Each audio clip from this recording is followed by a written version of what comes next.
Praise the lord. దేవుని యొక్క శక్తి కలిగిన నామానికి స్తోత్రం కలుగును గాక. ఈరోజు దేవుని యొక్క వాగ్దానము యెషయా ప్రవచన గ్రంథము 55వ అధ్యాయము 9వ వచనము. ఆకాశములు భూమికి పైన ఎంత ఎత్తుగా ఉన్నవో నీ మార్గముల కంటే నా మార్గములు, నీ తలంపుల కంటే నా తలంపులు అంత ఎత్తుగా ఉన్నవి అని ఇక్కడ దేవుడు అంటున్నాడు. నిజమే కదా. మనము ఎన్నెన్నో ఆలోచిస్తాం, ఏదేదో చేయాలి, ఎలాగో ఉండాలి, ఎలాగో మరి బ్రతకాలి అని అనుకుంటాం. కానీ ఈ దినము వాగ్దానాన్ని ఇస్తున్న వాగ్దాన ప్రతి మనిషి మీద నీవు అనుకున్నట్టుగా కాదు, కానీ దేవునికి ఒక ప్రణాళిక, ఒక చిత్తం అనేది ఉన్నది. ఒక యవనస్తుడి పట్ల దేవునికి ఒక ప్రణాళిక ఉంటుంది. ఒక కుటుంబస్తుల పట్ల దేవునికి ఒక ప్రణాళిక ఉంటుంది. ఒక పరిచర్య చేసేవారి పట్ల దేవునికి ఒక ప్రణాళిక ఉంటుంది. అన్నట్టు చిన్న బిడ్డలు మొదలుకొని వృద్ధుల వరకు ప్రతి మనిషి మీద దేవునికి ఒక ప్రణాళిక ఉంటుంది. అని మనం ఏదేదో ఆలోచిస్తూ ఉంటాం.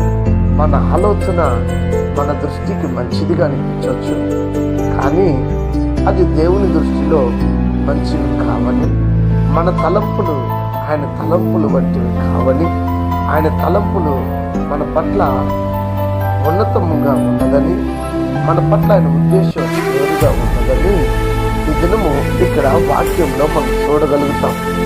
ఆకాశానికి భూమికి ఎంత దూరమో ఇంతవరకు ఒక అంచనాగా చెప్పుచున్నారు తప్ప సరైనటువంటి పరిమాణం, కొలత అన్నది లేదు. అయితే దేవునికి మన పట్ల ఉన్న తలంపులు ఎంతో గొప్పది. ఈ ఆకాశం భూమి ఎంత ఎత్తుగా ఉన్నదో దానికంటే కూడా దేవుడు మన పట్ల ఉద్దేశించినటువంటి ఉద్దేశములు చాలా గొప్పది అన్న విషయాన్ని మీరు గమనించగలగాలి. మన తలంపులంతా కూడా మన అనుకున్నదంతా దేవుని చిత్తము, దేవుని ఇష్టము అని మనం అనుకుంటాం. కానీ దేవుని ఇష్టము మనుషులు గ్రహించలేరు. మనుషులు దేవుని ఇష్టాన్ని, చిత్తాన్ని గ్రహించలేరు.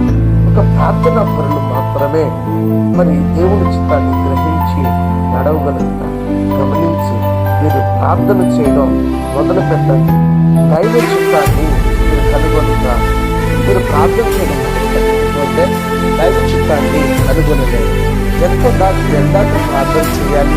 దేవుని చిత్తం మీరు కనుగొనేంత వరకు అది వారం కావచ్చు, రోజు కావచ్చు, మాసం కావచ్చు, సంవత్సరాలు కూడా కావచ్చు. కానీ నీవు నిరాశ పడక, నీవు సోలిపోకుండా దైవ చిత్తాన్ని కనుగొని నడుచుకోవడానికి ప్రయత్నిస్తావా? మరి దైవ చిత్తాన్ని తెలుసుకుందామా? ప్రార్థన చేద్దామా? ప్రార్థన. దేవానికి దినము మా తలంపులను బట్టి మాతో మాట్లాడాలి. అందులో స్తోత్రం. మా ఆలోచన నీ ఆలోచన వంటివి కావని చెప్పావు. స్తోత్రం. మా పట్ల మీరు ఏ ఉద్దేశం అయితే కలిగి ఉన్నారో ఆ ఉద్దేశాన్ని నెరవేర్చండి అయ్యా అని ఎవరైతే ఈ వాగ్దానం విని ప్రార్థన చేస్తున్నారో వారి ప్రార్థన ఆలపించాలి. అనారోగ్య చెంతలో ఉన్న వారికి ఆరోగ్యాన్ని దయచేయండి. ఆర్థిక ఇబ్బందులో ఉన్న వారికి విడుదలను దయచేయండి. రక్షణ లేని వారికి రక్షణ ఇవ్వండి. గొప్ప చూపించండి. కనుక మతమస్తు శక్తులను ప్రతి వారు మీ రాత్రికి సిద్ధపరచుకుని వేడుకొని నామం. ఆమె దేవుడిని